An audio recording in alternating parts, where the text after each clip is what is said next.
Welcome to Recogs, the Inventory Success Podcast, where we discuss how the top operators source, manufacture, finance, and sell their inventory and create successful businesses.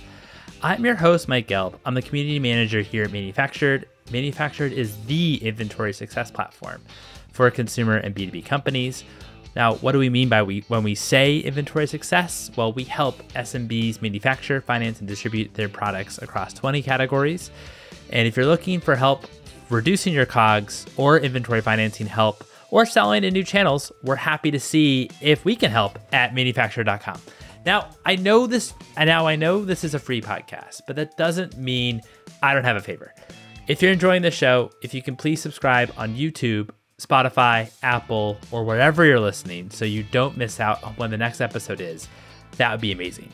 If you could also leave us a review on the Apple Podcast app, that would mean a lot. We also don't only produce content. We also throw events where we bring together the consumer community, brands, investors, retailers, distributors. We would love to see you there. In order to sign up and to be notified when we next throw an event, we throw these monthly coffee events. And we also throw happy hours and also dinners. To be notified when those are happening, sign up at manufactured.com/events. That link is also located in the show notes.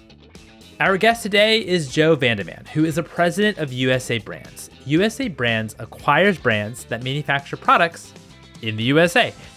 Some of their brands that we talk about on this episode are the Vermont Flannel Company, All American Clothing, Vermont Teddy Bear, and Gazette. We discuss why he left the world of technology to buy and operate consumer businesses. From a metrics perspective, his requirements when considering purchasing a brand. Do Americans care about products being made in America? What his companies self-manufacture versus contract manufacturers or contracts or manufacturers with a third party. And his approach to growth, different sales channels, and margin as well for his brands. This is a really fun conversation. I hope you enjoy it.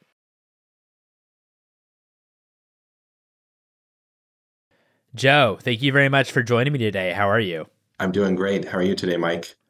Doing fantastic. So Joe, what attracted you to inventory businesses in general and consumer brands? I know that you seem like you come from quite a software background with working at Google for several years. Why make the jump into inventory businesses, or did you also have a history within inventory businesses? Yeah. So before getting involved with USA Brands, I had no history in getting involved with inventory businesses. What I found was really fascinating is I was just a fan of small businesses. And when I look at small businesses, you're generally in that area of either servicing someone and providing a fantastic experience, or if you're on more of a product-based business, you're really creating something, right? And providing something of value. And there's something that's just really, really exciting about creating something and being able to touch it and feel it and hand that off to someone else. I'd been involved, as you had mentioned, in some software development and a variety of online, processes and services that have been offered. And there's just something unique about having a tangible product that you can hand to someone else and feel and touch. So I was just really, really attracted to that as something very different than what my background had been previously. So didn't really bring a whole lot of experience into that area, but it was something that I've come to learn. So wanted to kind of transition into selling like physical product businesses from that standpoint, and as well as since with your fascination for small business, you wanted to be an entrepreneur too, which is awesome. Yeah, absolutely. Talk to me a little bit about the formation of USA Brands. What was the overall founding thesis? Yeah, so it came due to an acquisition that we had pulled together early on. I've been acquiring small businesses for about 5 years now. And one of our first acquisitions was a business called All American Clothing Company. That company was a company that had been around for about 20 years and produces very high quality blue jeans here in the US. And generally, when I had been looking at businesses to purchase, I had really steered clear of apparel. And I just said, I'm not an apparel guy. That's not an area of interest to me. But what I really found out was I'm not a fashion guy. I'm not interested in what's known today as fast fashion, having lots of trends, lots of consumer input, and something that changes, anywhere from 12 times a year to 50 or more times a year. Just trying to really capitalize on those micro trends that are seen. What was really appealing about All American, it was a pair of blue jeans that had been manufactured for about 20 years. And yes, there may be a slightly different color or something like that may be available, but generally it's not something that was really trendy or fashionable in any way. So a core customer for that business may come in and buy 5 pair of blue jeans a year, and they wear them as part of a workwear uniform or something like that. So what I didn't like about it was, or what I didn't like about apparel was the fashion side, but All American was really just more of that slow fashion apparel. It was making quality products and making them here in the US. And once I got familiar with that customer who really appreciated good quality products and was willing to pay a little bit more for a product that was manufactured domestically, that's what pulled together USA Brands. USA Brand is really focused on preserving some of those really quality American-made apparel and soft goods brands that are here. So we quickly pulled in the Vermont Flannel Company, which is a flannel production company making quality flannel products here in the US. We later added another denim brand called Gusset Brand, and most recently we've added the Vermont Teddy Bear Company to the mix. So a little different than apparel, more focused on building teddy bears, but a very similar process as to what we generally utilize in apparel for that as well. What within when you're thinking about acquiring these brands in different categories, I understand from All American Apparel that you were really kind of interested in the customer they would actually own. It seems like they would actually buy multiple products, pairs of jeans from All American Apparel, and that was quite interesting. It also seemed fairly sticky. What about well, I mean, including All American, but what I guess are some of the metrics that you look out for that is interesting to you when it comes to buying a brand? Yeah, absolutely. So when I look at brands, I want a brand that's been established for quite some time. As I mentioned, I'm not big into apparel design and development. That's not a key area, a strong suit of mine. So I look for a brand that's really been selling products that may be rather similar and have a long history of doing so. So look for a brand that's existed for 20 or more years and has really that staying power of an audience that keeps coming back to them. Our flannel shirts are another great example of that. That's been around for more than 30 years, and these designs are really the same as to what was being sold 30 years ago. We may alter the pattern, put some new colors in, and some things like that. But generally, it's going to be something that's a pretty static product that we're selling. So one, we look for longevity in the brand. Two, we look for that customer that keeps coming back. Most of our customers are coming back about 2.5 times. So it's something that it's better than most e-commerce companies. Not by far, but still, a loyal customer who is coming back. And as you might imagine, we do have a segment that are really generating fans of the brands as well. So we have a large segment with all of our brands that are somewhere in the range of 10, 15, 20 purchases over the lifetime, which is just really phenomenal to see as well. And then the third thing that we really look for is a customer who's willing to pay a little bit more. So the blue jeans that we make, they start anywhere around $65 to $70 a pair. That's definitely going to be a little bit more expensive than what you find at your local Walmart, a little more comparable to what you see at a Macy's, but really someone who's just really willing to invest in a quality product and put their money where their mouth is in that way. So those are the things that I look for. Generally, that longevity, slow fashion, a customer who's willing to come back, and really a customer who's willing to pay a little bit more for their product. How also do you think about channels and distribution? Is it primarily is it companies that tend to be the majority of their sales is largely D2C? Is it e-commerce in general and also kind of wholesale e-commerce? Is it also looking as well at physical retail from that side? What's the right kind of distribution channel mix that you're interested in? Yeah, so our brands generally direct to consumer is the biggest channel. Just having a branded company owned website, that's going to be the largest sales channel for any of our brands. We do have I guess one of our brands or two of our brands have some brick and mortar stores with them, which have been a really phenomenal channel for us. Those have been driving really solid awareness in communities, and they tend to be in more tourist type communities. So the Vermont Flannel Company, we have a handful of stores in the state of Vermont as well as Maine. When people travel to those areas, it's really part of the experience to buy something there and take that home. That's how our flannels, start to get some recognition in a number of other places. Same is true with one of our denim brands. We have a Gusset brand store that's located in Lynchburg, Tennessee. So really the authentic heritage brand, having that there just next to the Jack Daniel's distillery, it's really great authentic Americana experience visiting that location. So those brick and mortar retail stores have really been a lot of fun to operate because it's something that really gets to show the true colors of the brand when you walk in there and have that really authentic experience. So those are generally our largest channels. We're not typically selling on Amazon or other third parties at this time, and generally, manufacturing here in the U.S., our margins aren't really favorable for doing a whole lot of wholesale. So we do some corporate orders, some custom type work, and some gifting in those areas, which has been a really interesting area for us, but quite a bit smaller than our other channels in general. How do you approach? I'm glad that you brought up. I know you said it a couple of times about how one of your criterias or that you find interesting is brands that manufacture here in the U.S. You can talk a little bit about, first of all, as you pointed out, manufacturing in the U.S. is more expensive, tends to be more expensive than overseas. How do you approach that partnership between your brands, the manufacturers? How also do you think about sourcing the raw materials, and as well as, I know it's more expensive, cuts into your margins more, but why to you has that been like powerful when it comes to also from like a marketing perspective, made in the USA versus overseas? Yeah, absolutely. So I think for USA brands, the brands we look at manufacturing here in the US has been really core to their success for years and years at this time.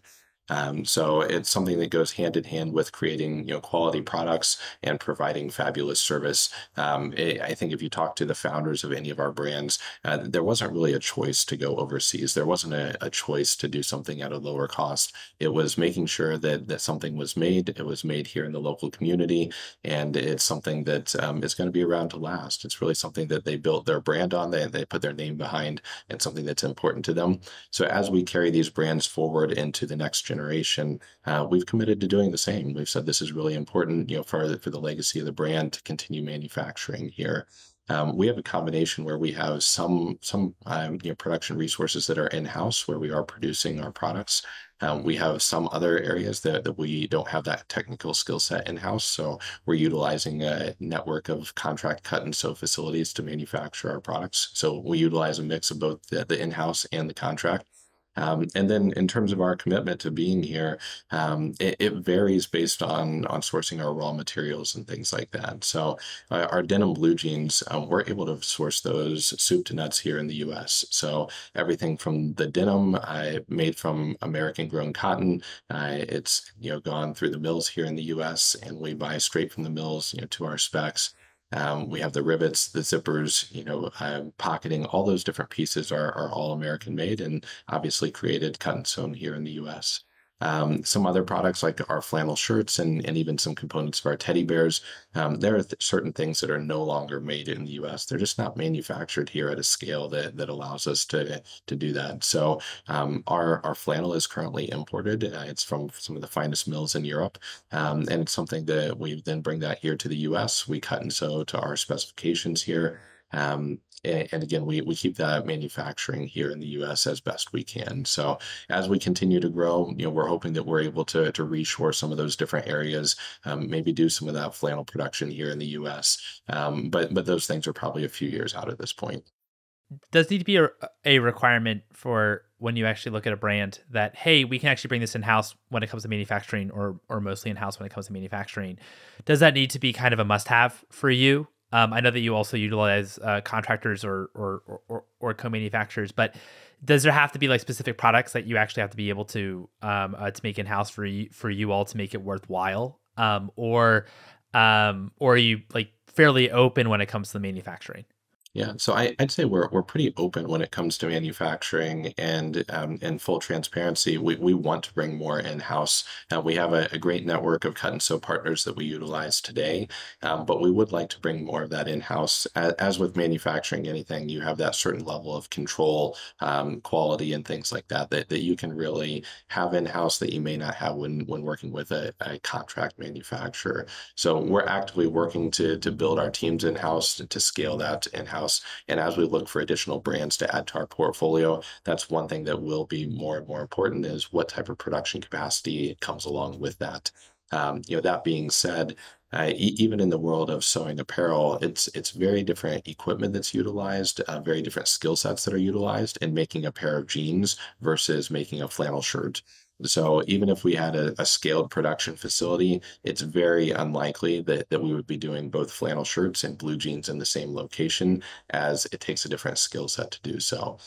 All that being said, what we've seen in the apparel industry is a lot of apparel cut and sew has been very common, right? You know those people that grew up working on a sewing machine, and they're now aging out into their 60s and 70s, and because a lot of that work went offshore back in the 90s, there hasn't been a huge segment of the population that's really gone back into that manufacturing environment when it comes to soft goods and apparel in particular.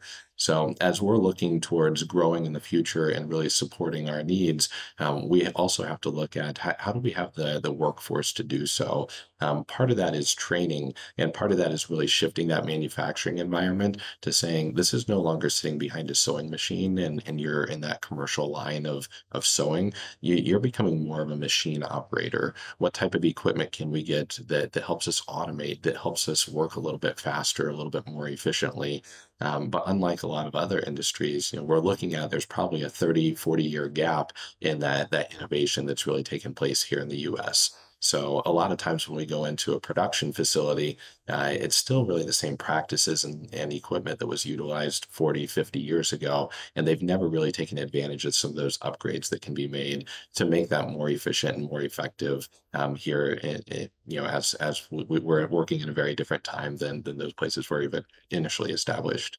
I really appreciate that answer. How do you think? What's your pulse? Obviously, your brands are in business and doing well. What's your pulse about how much customers or how much Americans care in terms of where their actual products are made? Because of course we've seen the world of fast fashion kind of come and still is here. And we've also seen, a lot, so many countries, and of course, so much the textiles industries kind of go overseas, or in the luxury sector, like made in Italy is, very is kind of a big signal maybe for a brand.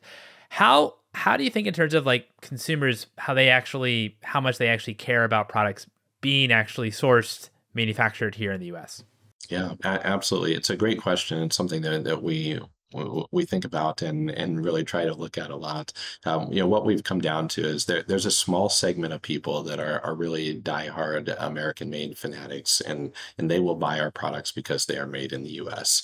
What we know is that our business cannot live just based on that small segment of people. So the rest of the population, I would say, ebbs and flows with different things. So we generally see, positive concentration on people buying American made during election years. So we're going to see that influx again this year where people are more in tune with that and more interested in that. We saw that similarly during COVID. There was a lot of pride to buying American, a lot of people that wanted to invest in purchasing our products during that time because, again, that was the thing to do at that time. What we've recognized as a company is we said those things are really great, but our products really need to be able to stand up to other imported products, and our brand really needs to have that really great experience that wins people over, whether or not they're fanatics about buying American made. So when someone's buying one of our flannel shirts, they're buying it because it's the best flannel shirt that money can buy, and it's done so at a competitive price, and that they know they're going to get a great service experience, whether that's in store or online. So we are working to be competitive across all those different areas of that customer experience, not just really saying, well, we're the best American made flannel shirt. I will say we're the best American made flannel shirt. We're the best American made blue jeans. Absolutely. But if we go with that, that's a relatively small market for us who's interested in that item. We can make the world's best flannel shirt, and all of a sudden that opens up a lot of additional customers to us.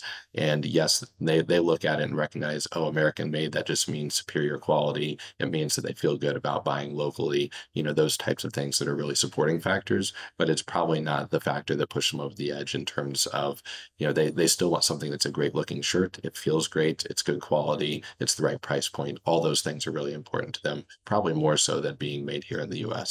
How do you think about finding new customers? Because I know that you don't do much wholesale, right? Because the margins are maybe tough to make sense.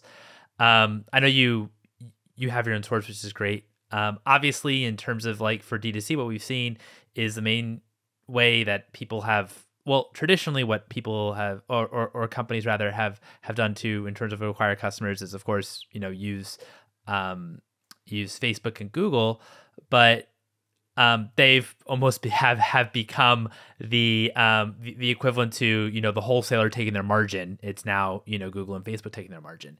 So since you are a bit margin constraint, maybe because you're made in the U.S., or don't kind of aren't able to maybe produce higher margins because you are so focused on quality and also being made here in the U.S. How do you think overall about marketing and as well as attracting new customers to purchase your products? Sure, absolutely. And as you suggest, we are margin constrained, and I would say we're not nearly as aggressive as a lot of other direct to consumer companies.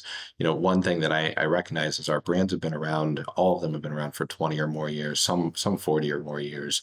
And while there's a lot of growth opportunity with those brands, we're not trying to grow our brands by 30 or 50 or 100% this year, especially with domestic manufacturing in the apparel space. We're limited in doing so. None of our brands could really handle 100% growth year over year. So unlike other direct consumer companies that you're used to watching, that's not our goal. Our goal is to have slow and steady growth, to continue growing the brand in a healthy way. So, a large majority of our revenue comes from email, which is, not uncommon. But in terms of acquiring new customers, you're absolutely right. We do utilize Google. We use Google, Microsoft, Facebook. Those are our primary drivers right now in terms of driving new traffic. However, something that's different with us versus others is we make sure every purchase that we make is a profitable one. So every time we acquire a customer, they come in and for their first purchase, we're going to make money on that. So we do recognize they're going to come back, probably 2.5, 3 times with each purchase or with each initial acquisition.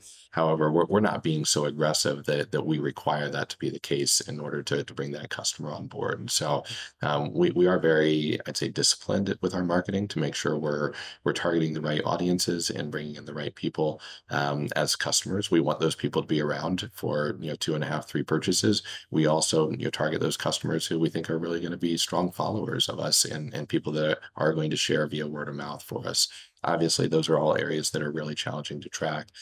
So something we have had some success in. We've done some really great, partnerships with other brands that I would say are like-minded in the way that in their manufacturing here in the US. We've done a little bit in terms of sharing audiences through co-promotional giveaways and things like that have really helped us grow our email list and exposure to our brand. One thing that we found is our brands are also, oftentimes more regional focused. All American Clothing was built in Ohio. It has a really great, concentration in more of that Rust Belt area, just the blue collar worker, and that Gusset brand was built down in Tennessee and has a stronger following in the South. Vermont flannel, obviously, New England has a primary audience in that area. So by exposing our brands to our other audiences, we're able to introduce, one customer to another brand and say, here's another item that may be of interest to you, and really add that to that mix as well. So we haven't done that too extensively, but I think the small amount that we've had success in doing so, of exposing one brand to another brand's audience, and doing so in a successful way. It's all that is also interesting how each brand maybe is known regionally, in different in kind of parts of the US rather than trying to be maybe a national brand that's well known throughout the country. Do you tend to maybe stay sometimes in those pockets on the regional side and see, and focus on those areas depending on the brand's origin, or is it also kind of to grow on a more like national basis too in terms of the audience? Yeah, so that's an area that we're really still testing some. An example I'll share with you for Vermont Flannel last year, we decided to branch out and we did a big selling event in Minnesota. And we said, oh, people in Minneapolis are going to love our product because if you're in one of the northern states, you're probably in a good market for flannel where you could wear flannel 6 months of the year. And it just happened to be poor timing where there was a heat wave the week that we were there, and we didn't sell a whole lot of flannel. Um, we similarly went to a similar event in the Boston area and said, we're gonna get in front of users here. We absolutely had a better response in Boston than we did in Minnesota. And we're testing in those ways of saying, how can we get into a market for a period of a week, 2 weeks, maybe even a month. Let's do some on the ground selling there. Let's do a pop-up shop. Let's do something like that to expose someone to a brand that may be outside of their region, and see how the customer responds there. So we've had some success in doing so. I'd say we've had a lot of learning in doing so. And generally with our brands, what we've found is more of that spider web approach. So Vermont Flannel is very strong in the state of Vermont. By branching out to Maine, I would say that's a neighboring state. It's very nearby. Still some brand familiarity, and people recognize that the Vermont name comes with a sense of quality associated with it. So that's been a really positive move. Similarly, with Gusset brand coming out of Tennessee, we've gone to a number of, I'd say, area motorcycle rallies and shows and things like that, and get a really positive response where people recognize that you're close enough and share a number of ideals and values, and are willing to support a product there. We have not been quite as successful in making a jump to another state, another area, although we do quite a bit more on the digital side and focusing in those areas than we do in the live selling events. So our Vermont Flannel company sells a lot of product into California and the Pacific Northwest. Even our blue jeans, we sell a lot of our blue jeans from Ohio to customers that are in Texas, in Florida, and a number of other states that are not neighboring. So we've had success in doing so digitally more so than we have in pop-up and in-person selling events. No, it's really helpful. Thank you. Yeah, I think it's just really interesting also the way that you're expanding to different parts of the country, by doing some of these events. And also it seems like a lot of what you do is more so on the direct to consumer side, whether that's online or whether that's offline, in terms of actually going straight to the consumer instead of relying on maybe retail partnerships from that perspective. So that's also really, really interesting. What tends to be on the criteria side too, on when you buy some of these companies? Are these companies typically profitable when you buy them, or are they kind of losing money, and you think and you feel like, okay, since we can kind of figure out how to retweak it, and so it actually could become profitable, since you're not as much focused on growth at a, call it like 50 100% year over year, or something quite drastic. It's more so about slow growth with your businesses. Absolutely. So on day one, every business that we brought into our portfolio has been profitable on a standalone basis. Part of the value in being a part of our USA Brands organization is we then can pull things together and have some additional cost savings on the back end. So we utilize our own fulfillment services. We have a warehouse that has a professional team that is doing that for all of our brands. We utilize our own team for inventory management, forecasting, accounting, HR, payroll. Even our marketing and customer service is really shared across all of our different brands. brands. So we don't utilize that as part of the calculus. Again, we're pretty conservative on our growth side. So when we want to fold in another company, we say, does this make sense as a standalone acquisition? Yes, absolutely. It's profitable. It can cover its own debt service and those things on day one. And then, some of those levers that we pull here shortly there afterwards are bringing it into more of that shared services model on the back end. So we have some cost savings in doing so. And then we can also look for different areas of growth. We have evaluated a few opportunities where there were businesses that were, I'd say, not profitable, heavily declining and things like that. And, we just found that those generally weren't a great fit for us. And we didn't see a keen opportunity to go in and turn that around. And, oftentimes by doing so, taking on, more of a turnaround opportunity, the way I see it is it's really taking your eye off the ball quite a bit. And you're spending a lot of time, energy, and focus on getting that ship, moving in the right direction. And it's necessary that you have to do so. I see so much opportunity with our existing brands that I have a really hard time, focusing on something that is more of a turnaround opportunity, because that means we're just taking our eye off the ball. So generally, I want a business that's profitable the way it operates today.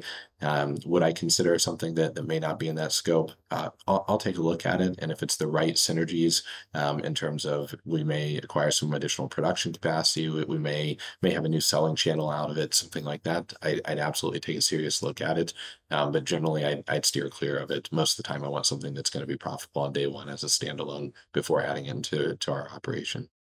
So it has to be either profitable, or there has to be significant kind of overlap in terms of the synergies that your brands have to, that your brands already do in business, that you can actually get, you feel confident you can get into a place that is profitable, and also utilize some of your manufacturing.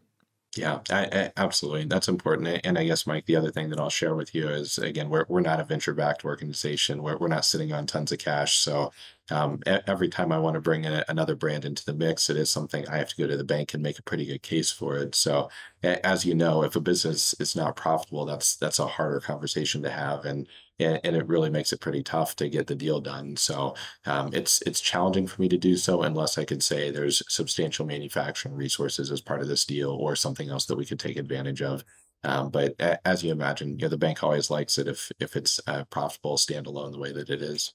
How do you think about working capital, and how do you think about financing when it comes to your inventory? Are you typically using kind of cash? Is it more so on the debt side?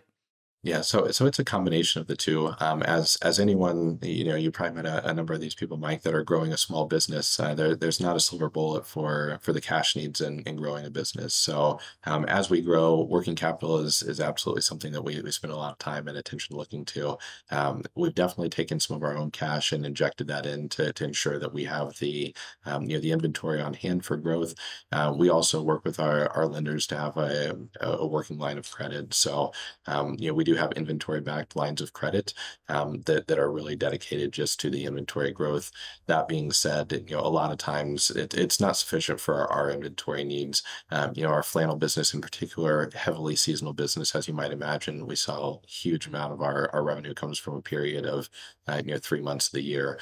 So we're running pretty slim the rest of the year as we build inventory for that time period. So it is challenging from that perspective, that we don't necessarily have all the working capital on hand to do so. We do have to inject, cash off of our personal balance sheet to have the growth there that we need to, especially for that largely seasonal business. I know that you're very particular in terms of distribution channels, what to expand to, what not to expand to. Can you talk me a little bit through that evaluation process? I know you don't do, for example, a ton on Amazon, for example, but what because of margin constraints, but how do you approach maybe a new distribution channel for you, in terms of what would actually make a distribution channel interesting for you? Yeah, absolutely. So I think, the big thing for us, Mike, is, does it make sense, right? That the time and energy, is it worth the return for us? And we do sell a very small amount on Amazon right now. But when we look at it, we say we're in the apparel business, the apparel industry. And generally, Amazon takes a big piece of that, right? It's one of the highest categories in terms of the fees that are associated with selling on Amazon is apparel. You also see really high return rates in Amazon, especially in apparel. Generally, that's not our customer. Our customer is one that will buy a pair of blue jeans and they're happy with the fit. We have really, really low return rates on our pajamas. Or, sorry, on our blue jeans. We have really low return rates on our flannel pajamas, and really everything in between. So I'd say we are not the industry norm in terms of what type of return rates you see. I'd say with our blue jeans, our flannels, we're generally in the range of 6% or less are getting returned to us. And again, that's something that I think has been really important to us in terms of getting the right customer, having someone who's really investing in the product, really happy with the quality, the feel when they receive it, and cutting down on our returns is important in that manner. Looking at another channel outside of Amazon, we've been looking at a little bit more, as you mentioned, finding some retail partners to do some wholesale with us. And part of our challenge there has been really getting our products to a point that the margin makes sense to do so. Having production here in the US, we do spend a little bit more on production, and we start with the best materials out there. So we're not cutting corners anywhere. We are finally at a point that we're able to offer more of a traditional wholesale pricing, and we're starting to dip our toe into that for a handful of products, but we're saying it makes sense for products X, Y, and Z, but maybe not for products A, B, and C. So we're being selective about what type of catalog or plan we're putting together to offer to some retailers to do that. Um, and we're not making everything available to them. That may even be that we're going to offer some different patterns, some different varieties that allow someone to be introduced to the brand, and then at the end of the day, they may end up coming back and being a customer from us from one of our stores or our online websites in the future. So when we look at it, we say, is this the right place for the brand, right? If I'm trying to sell a shirt like one of our flannel shirts right now retail for about $88. Is Amazon the right place for it? We're competing against other shirts that are selling for 10, 12, $20. That's not a great look and feel for my shirt. It's not going after the right customer who's competing on price. It's not really targeting the customer who says, I need overnight shipping, or I want it here on my door the next day. That's generally not the customer that we want to cultivate. That's not really setting us up for success in the long run. That's why looking into good retail partners is a good option for us. People love to feel and touch our products. The number of people that pick up our blue jeans and say, I haven't worn a pair of jeans like this since the 70s. Like that's a really wonderful response, and something that you really only get like once you can feel them and touch them. Same is true with our flannel shirts. So we want to set up those environments where someone can feel, touch the product, they can see the quality, they know that it's something that's better than what they're buying from on Amazon. So Amazon, again, probably not a good channel for us. One, because it hurts us from a margin perspective. Two, it puts us in a place that's against brands that are not playing with the same advantage, or that they're playing a different game than we are. So we are looking for those retail partners now that we could say this is great for our brand. Our flannel shirts do really well next to a Patagonia flannel shirt. And for a comparable price point, we could have something that's made with 100% organic cotton. We have it made here in the US. That's a pretty good appeal for someone who's sitting there looking at those two items side by side. If you can choose, I'm not playing on price. We're a similar price point, but I get these added value to it. Like people are going to choose us every time. So we are working on finding those types of channels where we can get in front of our customers in a way that's very physical, appeal to the senses. People see the value once they have it in their hands. And for us, I think that's more of that brick and mortar type of experience as we can find good partners to do so. My final question to you is, what would you value more? $100 of COGS, $100 of inventory, or $100 cash? Well, I know this is a trick question, but generally, I would take $100 of inventory, and we make that decision. We make that decision time and time again every day. There's our inventory speaks for itself, and it's something that it moves pretty quick. Yes, there's some seasonality associated with it and things, and but generally our product speaks for itself. So it's really hard to beat. I would put my money on the inventory any day. Love to hear it, Joe. Love to hear it. That's awesome. Well, Joe, thanks again so much for coming on the show. Thanks, Mike. I really appreciate the opportunity to speak with you. And there you have it. It was terrific having Joe on. Thanks again for listening. If you're liking this episode, please subscribe on whichever channel that you're listening on, whether it's YouTube, Spotify, Apple, or if it's another one. Want to make sure that that you're in the loop when a new episode drops. And we throw events, so you should come to our events. We throw coffees, we throw happy hours, we throw dinners. To be in the know and to be in the loop when those events are happening, subscribe at manufacturer.com/events. Thanks for listening.